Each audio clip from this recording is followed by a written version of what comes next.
Yes, so back to video one. Basically, at work or at home or wherever you are, it's very important to have a free flow of happiness. And many times, I personally, professionally feel that uh, some people may disagree.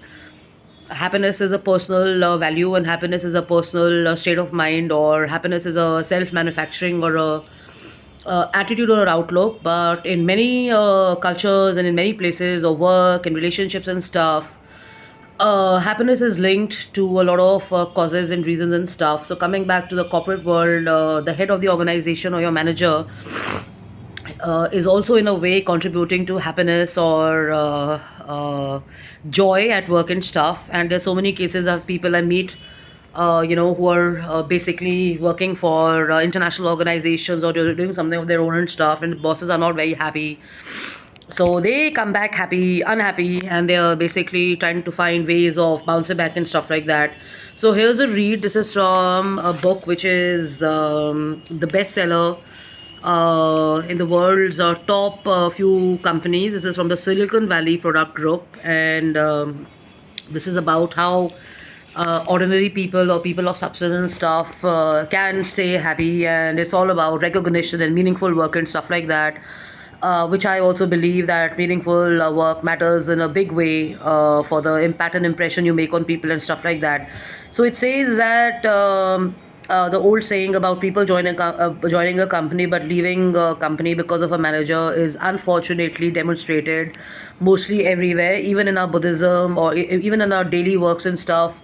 People are not following spirituality and stuff will notice that many a times you have people joining in and leaving, an iteration rate of a company or a brand is really very high. So the reason is this, that even if the candidate is a good candidate, probably they kind of got some wrong bosses or some old school people, or probably not so very well mannered or well performing themselves, and unhappy people to kind of lead them and stuff. And as a result of that, coaching happiness becomes a very important element of people at work, because it takes a lot to be back in the office feeling your normal self and getting back on the tasks and stuff when you have the same environment and the same people in your face, and they're trying to make it all miserable for you and stuff.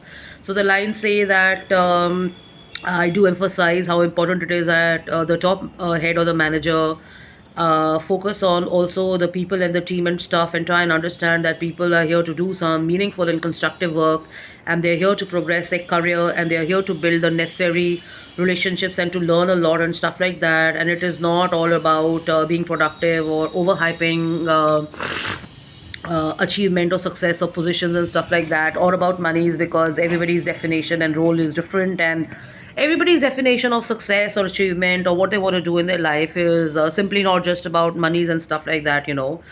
And they also say that there is a universal truth that many times you have to find mentors or people who are coaching them to stay happy and to stay joyful and stuff like that. And that is where many a times therapy also comes into play and stuff. I mean, I've been through therapy. I have no, I mean, I have no. I mean, I'm not shy about admitting it. And I met a Russian author yesterday. She's also been for therapy and stuff, because we realized that we were in the wrong space and stuff. And sometimes people in your immediate environment or people around you do not know how to cope with that, or they do not know a third party neutral stance to give you insights on stuff like that. So this is where therapy and mental counseling and I would say psychology plays a very important role, which is also taken in by HR. And as we were discussing and debating yesterday, the Russian author was also a part of the TV channel, and she said that as she was in her office and stuff like that, she had to go for therapy because she had so many people who were not nice to her, and they would kind of invariably bring up some real nonsensical or some real sad situations around her and stuff. And she had to quit her job and she had to go for therapy, and then she decided that she wanted to be an author, and rest of the stories different. And this is exactly what the book is also saying, that the managers or the team heads have to also realize that it is not about domination, it is not about manipulation, it is not about proving your point, it is not about being rude.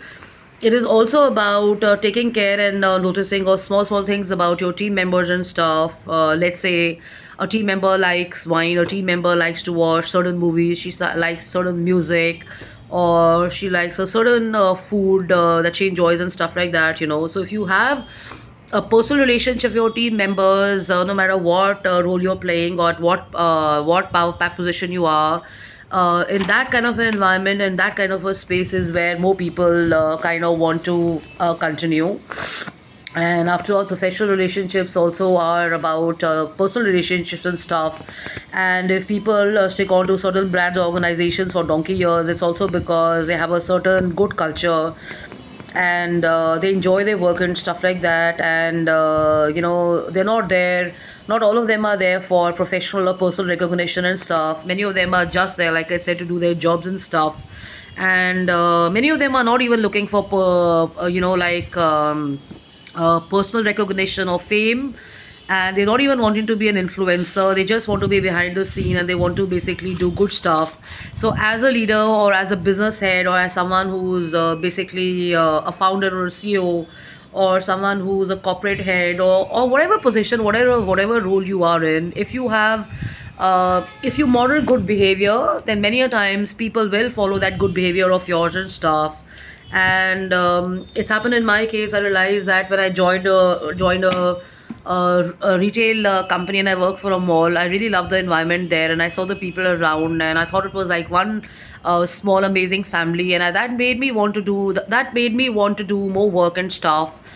And before that, I'd worked for a corporate firm, and I realized that some of the people were old school and orthodox and stuff, and I didn't last there very long, for more than 2 years or something, because I realized that the orthodox or the conservative behavior was getting onto me and stuff. And I wanted to learn more and I wanted to do more. And the salary was amazing. I mean, there was a work life balance. I could do so much more, like drumming, and I could catch up with my friends and stuff like that. I could go for shopping and stuff like that. But seriously, honestly, I think work satisfaction mattered even more than the money there. And I remember I quit and I joined an assignment with this retail brand, and I lasted there for a longer time. I enjoyed my best, and that was also because the boss was also young and he'd basically studied abroad. And I also worked for global brands and stuff like that, so it was very family oriented. Of course, the mall is a great environment to be at, and we would have our amazing coffees, and we would be in the food court, and we'd be working on designs and branding, and we'd been looking at the product portfolios, and we'd been doing advertising campaigns, and radio and events and stuff like that. But what really impelled me to be in the office was the fact that the people around were good. It was not a cutthroat competition and stuff. It was not an organization which was basing its vision or values on just monies and cutthroat competition, but it was organization which was about paying people on time and getting good work and offering them a good culture. So this is where coaching happiness or following happiness becomes very important. And having meaningful relationships at work also help a lot. And trying to have empathy and trying to be nice to people pays in a good way, because people who are spending time in the offices for very long hours also want to be understood, and they may have their own personal and professional or maybe financial concerns and stuff like that. So calculating people and their success basis the monies they earn or the properties they have, or what is their accomplishment in terms of assets and stuff, is not always a good bet. It's a great idea to think about all of that when you're yourself in that circle. And when it's about success in a different manner, which is more of materialistic and more of financial management and stuff like that. But in the real world, there are not too many people who are wanting to just be in the offices for money. They're just there to do a job. They're just there to have fun. They're just there to take their money away. They're just there to have a good time. They're just there to kind of make some friends and get back. and they're just there to have a good culture and stuff like that. So I think more than anything else, happiness quotient in certain environments becomes a very important issue. And then if you link it to community, the happier the people are in an office or in a workspace or at home, the happier they will be and the better they will behave outside when they are in the other circles and stuff. So join us today on a Saturday. We are going to be doing the drum circle for a very nice cause, which is Alzheimer. So see you around, and this is another way of adding joy and happiness to the world of people we don't know, people who may have some health issues, or people at home. We're just trying to make a difference today. So if you can join in at Green Park. You can follow our Facebook page or Delhi Drum Circle, and you can also see that the location is mentioned there. So 4 o'clock to I don't know what time we're going to be there. So love and luck, take care. I'm Justine Kapani. I'm the founder and CEO of I'm Decor and Design, and we're in the business of designing and manufacturing home and office decor and interior solutions. So wishing everybody a great weekend, and get your chai, get your medicines. Try wearing full sleeves and avoid yourself from the exposure to extreme cold and hot, because the weather is changing. So people are falling sick and they're unwell. So have a great weekend ahead, and hope to see you soon. Take care, and thank you so much for your emails and wishes, and wishing everybody a great time ahead. Bye bye.